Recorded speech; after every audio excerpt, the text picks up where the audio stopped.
Kalau cinta itu pergi, aku akan mencari cinta yang lain.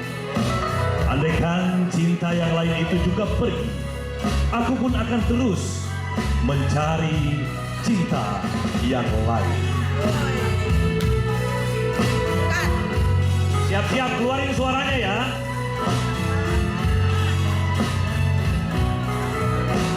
Dari awal kayaknya. Oh, tanpa cinta hidupku hampa dan tiada berarti. Tanpa kekasih ku merasa sunyi sepi. Ku ingin cinta kasih tak pernah lepas dari hidupku dalam dunia ini. Ku ingin cinta kasih tak pernah lepas dari hidupku dalam dunia ini.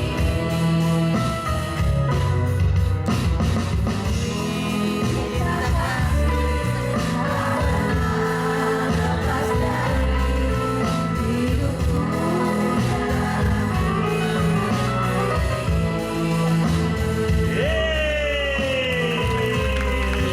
luar biasa. Silakan duduk kembali.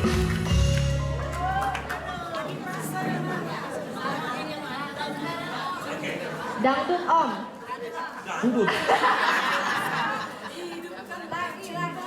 Lagi. Mau lagu apa? Kalau Om bagus lagunya lagu-lagu jadul. Apa lagu apa? Apa?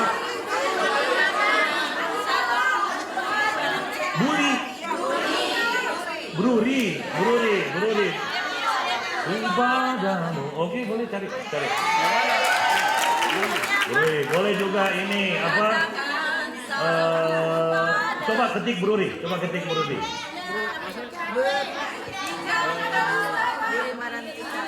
karaoke Bruri, jangan lupa. Jangan ada dusta di antara kita. Rindu terlarang bagus. Biar nggak boleh salah jatuh cinta. Jangan ada dusta di antara kita, boleh.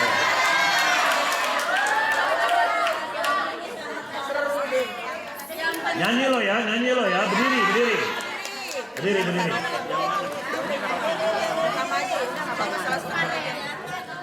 Cek.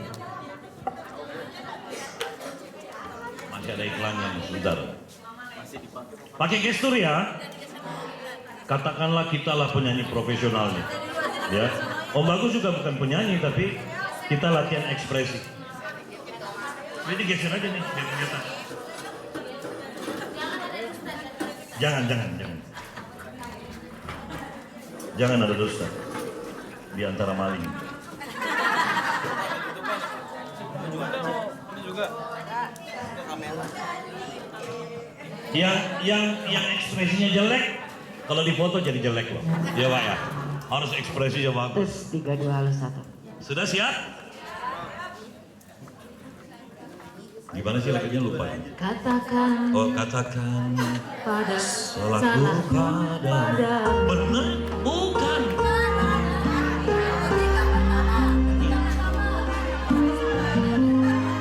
Gedein lagi dikit. Naikin dikit volumenya.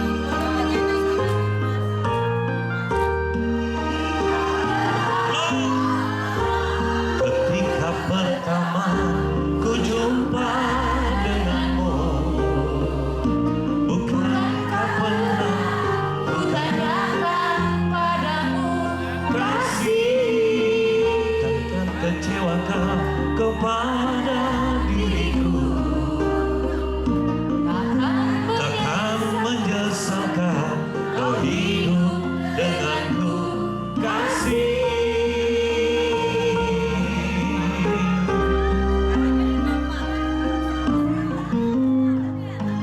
Bassnya naikin, bassnya naikin bassnya.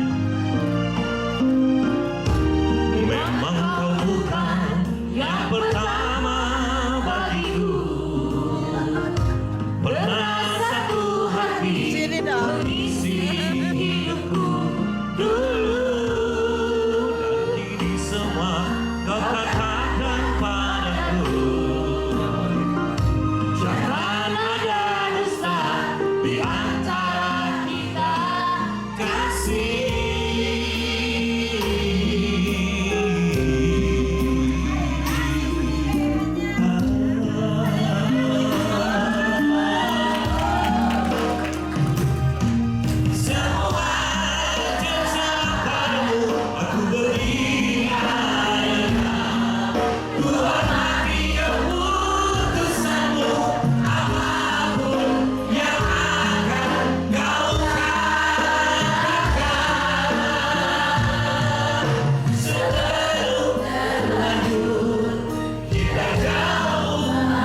Kenapa?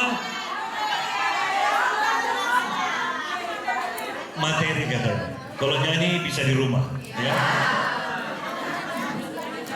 Oke, kita lanjutkan ya. Nyanyi juga materi, benar.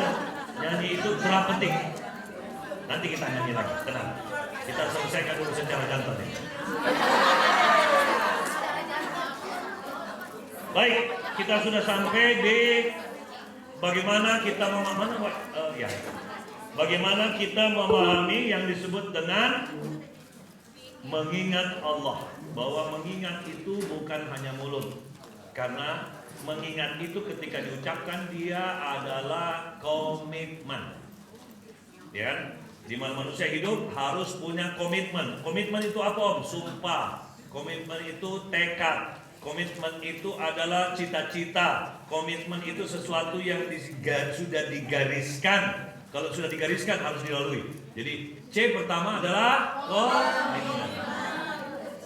Makanya Om Bagus bilang di pertemuan ini harus keluar sebuah komitmen. Untuk senantiasa. Nah nanti C yang kedua, semua yang sudah kita buat kita harus lalui. Masa kita bikin jalanan, kita jalan di tempat lain? Ya, jadi komitmen itu membuat jalan. Setelah itu kita jalan di atasnya. Dan berjalan di atas komitmen namanya konsistensi. Ya. Ini kepemimpinan. Jadi orang yang tidak konsisten dengan perkataannya bukanlah seorang pemimpin. Ya, jadi kalau dulu mau bikin mobil ini, mobil itu tidak ada. Ya. Ya. Dan seterusnya. Ya, saya tidak ngomong Jokowi loh. Sekarang ini baru bilang, tadi kan saya tidak bilang. Saya tidak bilang Jokowi. Jokowi itu presiden kita, jangan dihina orangnya. Hinalah konsistensinya. Karena dia tidak konsisten. Contohnya, kalau dia tidak konsisten. Tapi ya. Jadi jangan bilang Anda ini sudah beriman. Om Bagus, saya orang yang beriman. Lalu datang di rumah Om, nangis-nangis. Om Bagus, kenapa sih ujian saya banyak banget? Saya ini kurang apa, Om? Sholat malam sudah baik sama suami. Saya puasa, saya masakin. Saya juga ikut bantu kerja. Saya guru di RA. Kurangnya di mana saya, Om Bagus? Saya bilang kurangnya satu udah. Apa itu? Kurang paham. Nggak percaya? Pahami Al-Quranmu. Buka surah Al-Ankabut ayat 2. Di situ jawabannya. Kamu kan selalu bilang, jadikan aku orang beriman, jadikan aku orang beriman. Sampai tibalah kamu pada konsistensi. Kau katakan apa? Saya orang yang beriman. Oke? Baca surah Al-Ankabut ayat 2. Dengarkan apa yang diucapkan oleh Allah. Apakah manusia itu mengira dia dibiarkan mengatakan dia sudah beriman, namun tidak diuji? Jadi kenapa hidup kita banyak ujian? Karena kamu memilih jadi orang yang beriman. Selesai. Kenapa kau harus ikut ujian? Karena kau memilih kuliah. Ada orang kuliah tak mau ujian. Nggak usah kuliah dong. Nah, waktu kamu mau selesai, kamu disuruh cari masalah.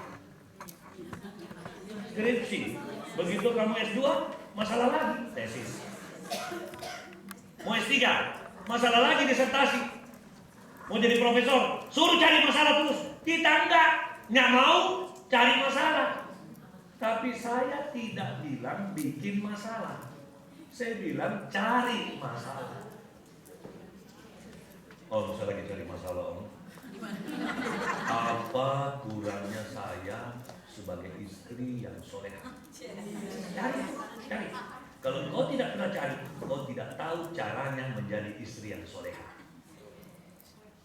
Karena kamu banyak meninggalkan tugas utamamu sebagai istri. Loh iyalah, kau pagi sudah ngibrit, anakmu kau titip. Sekarang saya tanya, anak itu siapa? Titipan Allah. Kenapa kau titip lagi?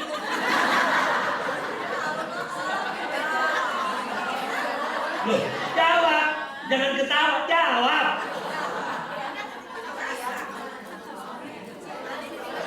Nah iyalah, dia dititip sama Allah, dititip lagi di pesantren.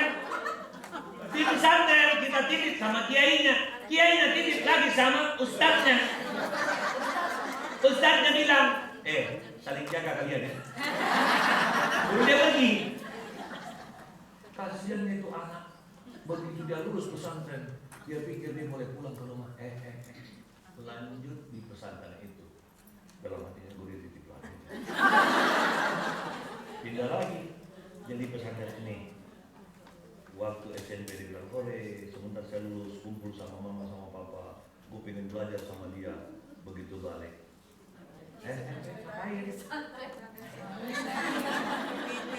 SMA dititip lagi. Sampai lulus SMA, baru mau pulang pergi lagi dia kuliah S1. Begitu selesai S1, dia balik, baru mau hidup sama bapak ibunya sudah meninggal. Sekarang lo tanya, terus dari mana dia belajar untuk menjadi ayah? Bagaimana dia belajar menjadi ibu? Nggak ada ilmunya. Jadi sebaiknya gimana Om? Titip anakmu setelah kamu sudah bermesraan dengannya. Minimal kau temani dia sampai dia SMP selesai, baru kau titip. Karena itu bukan lagi titip, kamu sudah mulai mengutus anakmu. Kalau anak kecil kau masukkan ke pesantren namanya titip, bukan mengutus. Kau belum utusannya. Tapi kalau kau sudah ajari dia sampai SD lulus, kau ajari dia SMP lulus, kau kirim dia, namanya mengutus. Ini tidak kebayangkan. Dia pulang, ibunya udah tua. Terus gimana dia belajar tentang dirinya? Akhirnya ibunya lagi nyanyi, kau bukan dirimu lagi, kau bukan yang dulu lagi. Kini ku sadari anakku, kau bukan dirimu. Anak menyanyi apa? Semua telah berlalu mama. Mau digituin? Rebut kembali anakmu. Ambil kembali anakmu. Didik sendiri anakmu. Karena kau yang dititip. Mau kau jawab di akhirat? Kau ajar apa anakmu? Kau tunggu dulu malaikat, saya titip.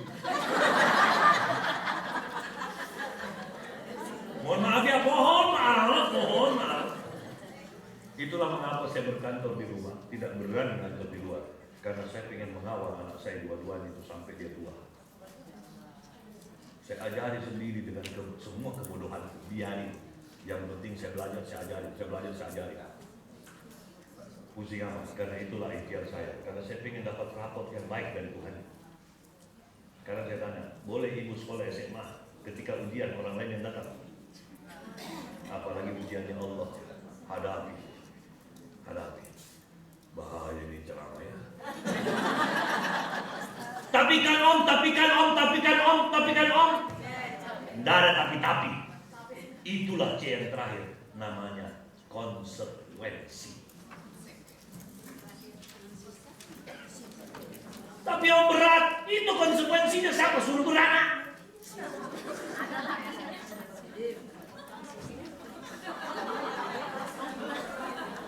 Jawab itu. Masa kita kalah sama istrinya penjual gado-gado, anaknya 11. Dia sambil ngulet ngurusi yang 11 itu. Kanda katanya lulusan pesantren pernah nyantri, ngurusi anak 11. Berapa anak ibu? Satu. Saya kenal, ya. Siapa? Kak Buki bersaudara berapa orang? 14. bapaknya penjual gado-gado.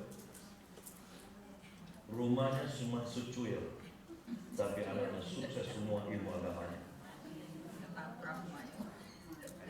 So, kita cuma satu. Kenapa? Kita tidak konsekuen. Om Bagus anak saya satu, ya Allah.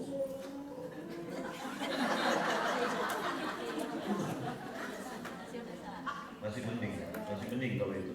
Saya takut kalau suamimu bilang, Om Bagus istriku cuma satu.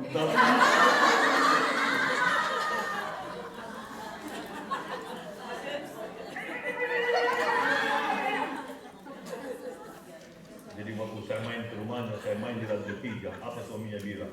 Om Bagus dengar nggak itu tadi? Dengar, itu suara istri saya. Dia di lantai 1 itu, tiba di atas. Mungkin itulah yang bunuh saya nanti. Karena suaminya juga salah itu. Mestinya dia bilang apa? Om Bagus tahu nggak kenapa hidup saya bersemangat? Dengarkan suara. Lumayan tidak Om, kita di lantai 3 suaranya nyampe. Itulah the true big power. Kami ini semua beserta anak-anak kami dibangunkan dengan suara itu. Kami semangat dengan suara itu. Berarti kita sudah positive thinking. Ini tidak. Inilah yang menyiksa kami. Konsekuensi. Islam komitmennya apa? Syarat. Konsistensinya apa?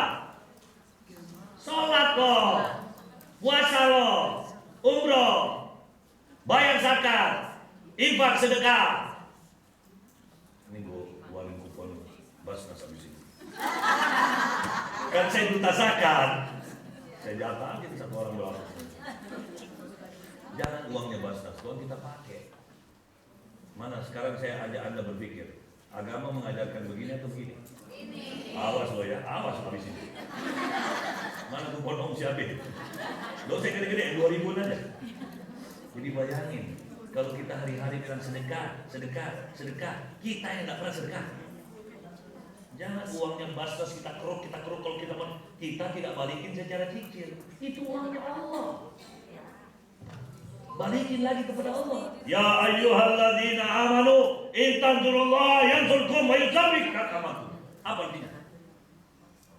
Surah Muhammad ayat 7. Hai orang-orang beriman. Apakah Anda? Apakah Anda orang beriman? Enggak. Oh iya. Kalau Anda orang beriman, kalau dipanggil, ibu-ibu beriman, apa yang ibu jawab? Ya. Kalau ada ibu-ibu gini, hai orang-orang beriman. Dia siapa? Nah, saya ulangi lagi, perhatikan.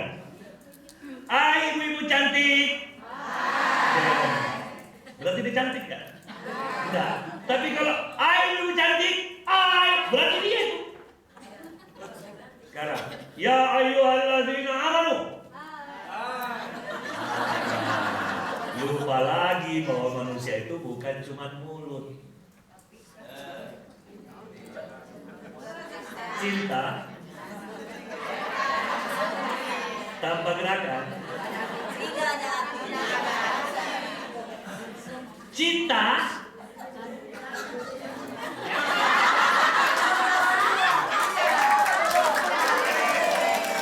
ini cuma 2000-an kok. Om saya 2, Om saya 10. Habis ini kita selesaikan. Ya. Tidak usah Om semuanya 7. Itu orang emosi. Jadi kenapa ada sholat? Konsistensi kita sebagai muslim. Tapi ingat, itu baru konsistensi. Makanya Om Bagus selalu bilang, sholat itu tiang agama. Tapi Om Bagus ini arsitek. Masa rumahmu 4 hektar tiang semua? Ya. Mau nggak rumahnya 8 hektar tiang semua? Inilah rumah kami Om. 3 hektar. Mana rumahnya Bu Ain? Ini tiang semua Bu. Abi ada apa? Itulah orang yang sombong dengan sholatnya. sholat itu pahalanya paling kecil. Yang besar itu bertaburanlah kamu setelah kau sholat.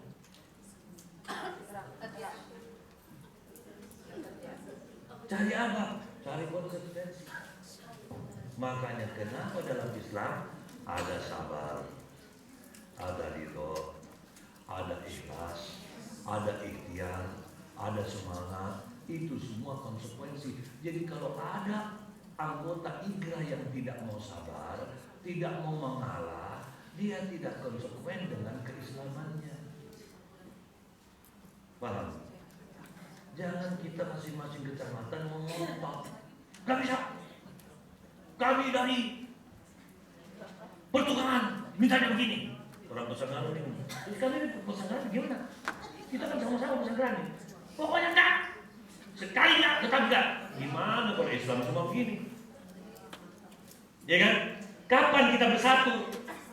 Kalau semuanya minta Makanya dalam Islam kalau kita lagi ketemu begini, buang punya label yang kau pasang IGRA.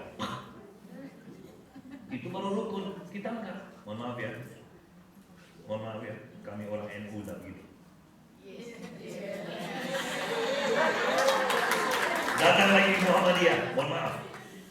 Kami orang Muhammadiyah enggak gitu. Datang lagi Persis. Kami di Persis enggak gitu. Apa lagi? Wahabi. Kami Wahabi ini. Datang lagi gitu. Kami Bagusi. Aliran yang bagus. Kami. Katanya Persatuan Indonesia. Kapan kita bersatu? Itu leadership. Leadership itu bagaimana menangkan terus Tuhanmu. Jadi oleh-oleh dari Om. Catat.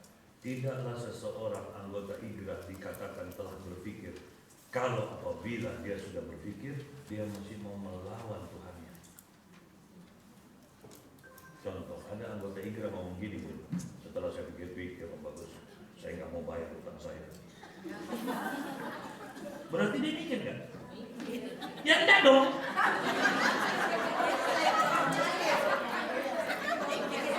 Berpikir tuh gini, oh bagus, setelah saya pikir-pikir, saya harus bayar utang saya, makanya saya berjuang untuk bayar. Itu berpikir. Kalau dia berpikir setelah saya pikir-pikir, gitu, akhirnya apa? Saya tonjok muka. Berarti dia pikir, dia mikir. Dengerin ya, dia pikir, dia mikir. Padahal kalau orang berpikir, pasti dia maafin orang. Gimana saya mau maafin Om? Sakitnya itu luar biasa. Sini lagi, sini. Kalau cuma sakitnya di sini, cuma satu tempat. Sakitnya Om itu di mana-mana. Salah itu. Karena saya tanya, kenapa orang sulit sabar kalau sakit? Dia tidak tahu diri bahwa sakit itu adalah sabar meter. Kenapa Bunda kalau naik motor ada speedometer? Kenapa? Supaya Bunda tahu Bunda di kecepatan berapa. Oke? Kenapa Bunda punya mobil ada speedometer? Biar Bunda tahu saya sudah cepatnya berapa kilometer per jam. Kenapa di setiap ujian ada rasa sakit?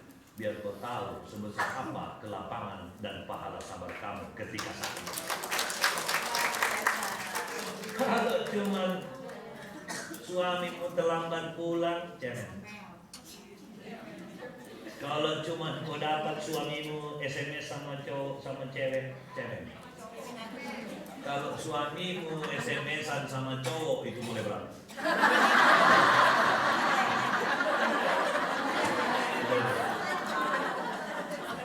Kalau suamimu sudah punya foto mesra sama cewek, udah mulai berantem. Itu mulai keren.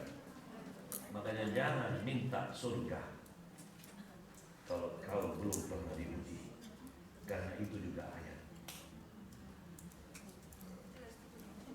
Itu juga ayat. Allah katakan apa? Manusia selalu mengira dia mengatakan dia ingin masuk surga, tapi tidak dapat ujian. Sorry kata malaikat, suamimu baik, kau susah cari jalan menuju surga, susah sekali. Yang gampang masuk surga itu kalau suamimu jahat.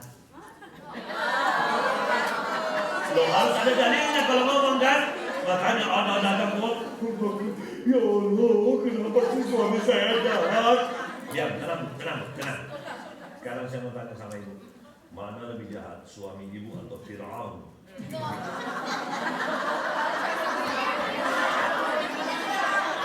Kenapa Om? Ya Fir'aun lah. Oh, itu pertanyaan pertama, kau berhasil jawab. Dengarkan pertanyaan yang kedua. Ya kan? Mengapa istri Fir'aun Asiyah itu dijamin surga? Itu harus kau jawab. Mau kau dijamin surga? Suruh suamimu belajar sama Fir'aun.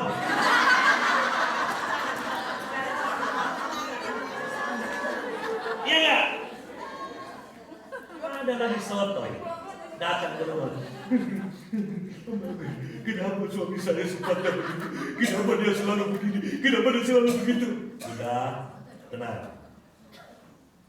Bunda serumah sama suami berapa tahun? 27 tahun. Bunda, dengarkan ya. Bunda aja yang hidup sama suami 27 tahun, Bunda tidak tahu siapa suami Bunda.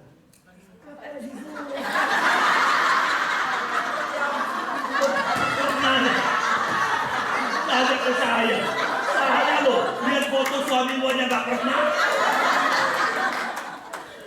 Ya? Ada lagi. Ya Allah, bagus, kenapa ujian saya ini banyak sekali. Mau saya jawab? Jawab dulu pertanyaan saya. Kok saya tanya ditanya lagi? Itu jawaban. Bunda pernah lihat tempat sampah? Kok jauh banget sih pertanyaannya? Ya udah jawab aja dulu. Bunda kalau berakal pasti tahu. Ya pernah. Isinya apa? Ya sampah lah. Kenapa sampah? Ya karena tempatnya lah. Banyak nggak? Banyak. Kenapa banyak? Ya karena tempatnya. Saya sudah jawab pertanyaannya. Lu pertanyaan saya tadi Om, kenapa hidup saya masuk ujian? Dan sekarang saya tanya Bunda tinggal di mana? Di dunia. Dunia tempatnya apa? Dunia. Banyak nggak? Banyak.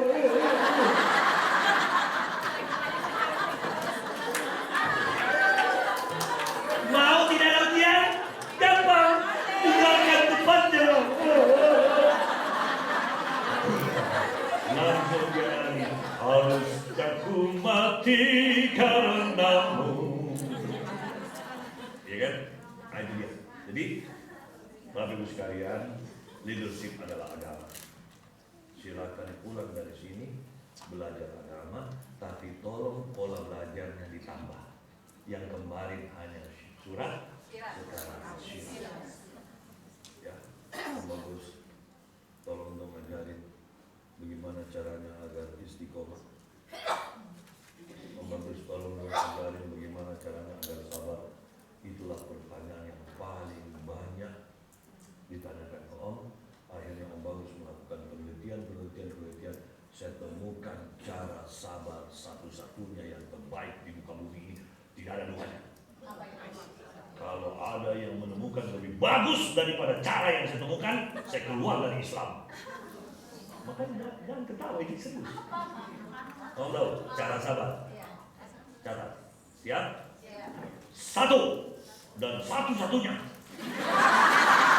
Jadi iya, betul kalau ketawa.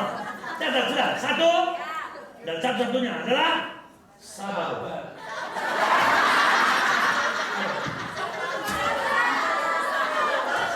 Loh, Allah sudah bilang sabarlah. Oh, masih tanya bagaimana? Ya jawabannya sabar. Sudah dibilang istiqomah lah. Bagaimana caranya? Ya istiqomah. Kau tidak disuruh istiqomah, kau istirahat. Paham? Apalagi sih agama itu sudah menjawab, ternyata jawabannya apa? kita ini senantiasa mengangkat bendera perang kepada Allah dan Rasulnya. Kenapa? Berani pegang Al-Quran, berani tidak mengamalkan, tapi kita amalkan ayat-ayat sesat. Dari mana Om Bagus temukan? Om Bagus temukan ketika Om Bagus ngaji, Om Bagus temukan di surah Al-Baqarah. Di situ ada tantangan Allah pada ayat 23 dan Allah sendiri jawab di ayat 24. Mari kita bahas. Apa yang Allah katakan di surah Al-Baqarah ayat 23? Dan jika kamu tidak percaya kepada Al-Quran yang dibawa oleh utusanku Muhammad ini, silakan kau buat satu surah saja semisal ini. Dan ajaklah penolong-penolongmu jika kau orang yang benar. Om Bagus, agak sulit kami pahami itu kalimat. Oke, saya rubah menjadi tafsirnya Om. Ya, dengarkan tafsirnya Om berbunyi. Dan apabila kau tidak percaya kepada teori-teori Allah itu yang dibawa oleh Rasulullah SAW, silakan kau buat. Mana teorimu? Lalu gue mau tahu ada nggak efeknya dalam kebaikan hidupmu dan sampai akhirat? Kalau kau memang orang yang benar. Lalu Allah jawab di ayat 24. Apa jawabannya? Telak. Jawabannya telak. Ayat 24 berkata, dan apabila kau tidak mampu, dan pasti kau tidak mampu. Dan apabila kau tidak mampu, dan pasti kau tidak mampu, maka pelihara dirimu dari panasnya api neraka yang bahan daripada batu dan manusia. Tapi kita ini hari-hari bikin teori baru. Ya, suka-suka gue dong. Teori baru. Kayak lu yang paling benar aja. Itu syukur-syukur. Begini Pak Bagus, saya sebenarnya pengen, ya, tapi jujur, saya ini belum dapat panggilan. Teori lagi. Mau bilang apa? Hari-hari kita teori baru lah. Ya, bagaimana kita bersikap terhadap biar lebih asli. Bagaimana kita mengambil Al-Quran, menyikapi hujan? Bagaimana kita menyikapi Al-Quran, menyikapi kita benar capek? Kenapa ada guru-guru masih capek ketika dia ngajar? Kebanyakan kelas? Ya itu tadi, kagak ikhlas. Orang kalau ikhlas Bu, biar kakinya yang sudah hilang satu, bisa tiba-tiba lurus badannya di depan. Tapi lihatlah orang yang tidak ikhlas, biar 4 dikasih kaki, doyong dia jalan. Karena tidak ikhlas. Kalau sudah ikhlas, biar tidak digaji Bu. Di sekolah saya, Cafe BBC Motivator School, boleh tanya, ada nggak dosen yang dibayar? Boleh nanya, kepala sekolahnya dibayar nggak? Saya pendirinya, dibayar nggak? Enggak. Om Bagus, hari liburnya hari apa? Nggak ada. Om Bagus tidak mengenal hari libur. Di Cafe kampus Islami tidak boleh ada libur. Kapan dia ada libur, berarti dia bukan kampus Islami. Karena Islami mengatakan, apabila kamu selesai satu aktivitas, segera beralih ke aktivitas yang lain. Tidak ada yang namanya istirahat. Yang ada adalah istiqomah. Jadi tanggal merah kita hitamkan semua. Jadi kalau ibu-ibu masih senang tanggal merah, ada unsur tidak istiqomah. Sudah mulai masuk? Dia lupa mengenal siapa dirinya. Manusia itu jangan dikasih istirahat. Sekali dia susah istirahat sudah. Yang kedua, jangan memfitnah alam semesta. Kalau kamu memfitnah alam semesta, bahaya. Bahkan mulut hati-hati. Bu, ayo cepat pulang Bu. Kalau kita hujan-hujanan nanti sakit. Kenapa sih tidak ada anggota IGU yang mengatakan, Bu, kenapa selama di puncak ini kita nggak hujan-hujanan, kita nggak kena rahmat? Ayo dong hujan-hujanan biar kena rahmat, kan hujan rahmat Allah. Aduh, makan siangnya kok lemak semua ini ya. Ini yang bikin kolesterol. Asam urat, makan saja kambing itu Bu. Asalkan potong dulu.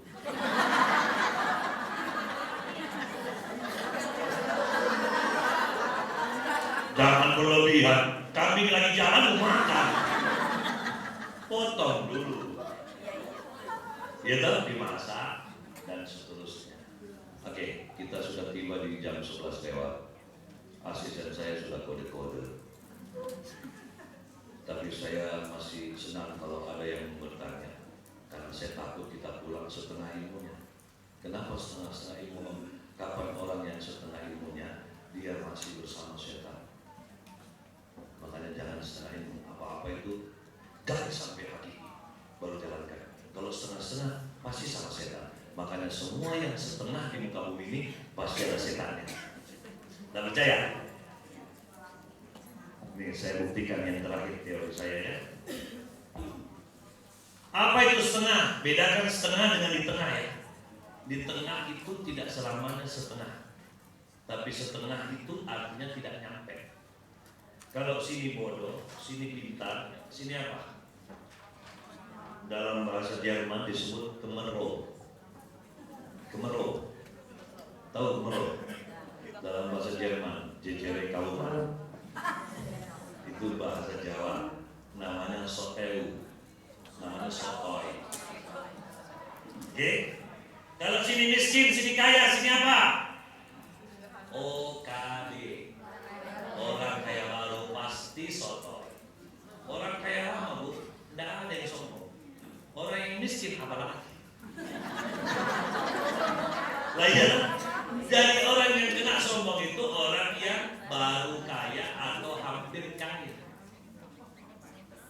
Pakai mobil kemana pun, biar beli rokok pakai mobil. Pengen nunjukin kalau dia punya mobil. Apalagi setengah. Kenapa ibu-ibu harus tutup aurat? Karena itu daerah alam setengah antara telanjang dan terbuka harus ditutup. Tapi menutupnya pun jangan alam setengah. 1, transparan. 2, ketat. Transparan juga itu namanya alam setengah. Nah, jadi kalau ada pengurus setengah hati, siapa dia? Setan. Saya jujur sih Om Bagus ngurusi IKA itu kadang-kadang saya aktif, kadang-kadang juga ya langsung baca Auzubillahi minasyaitonir. Tidak sekalian, iya sekalian. Betul tidak? Ini aktif banget. Nah ini Bu Titin lain. Bu Khairia, di sini semua ini. Biasanya itu ketua kecamatan, di sini semua itu. Anggotanya ada yang di sini, yang kasihannya di sini. Wakil ketua, sekretaris. Dia bahagia banget kalau ketua nggak datang, dia jadi ketua.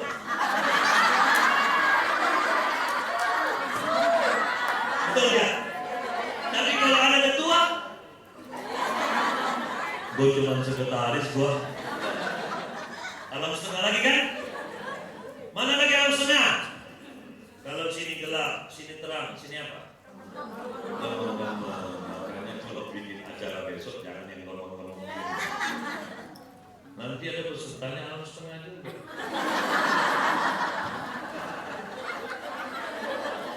Paham ya? Apa lagi? Kalau sini darat, sini laut, sini apa? Pantai. Coba lihat orang yang pantai. Makanya kenapa sih pantai itu selalu jadi alamnya setan, maksiat dan tinggi. Karena alam laut dan alam darat bertemunya di situ. Banyak orang terhipnotis di situ. Banyak orang pakai baju setengah. Akhirnya kasihan nih laki-laki semua masuk alam setengah nih.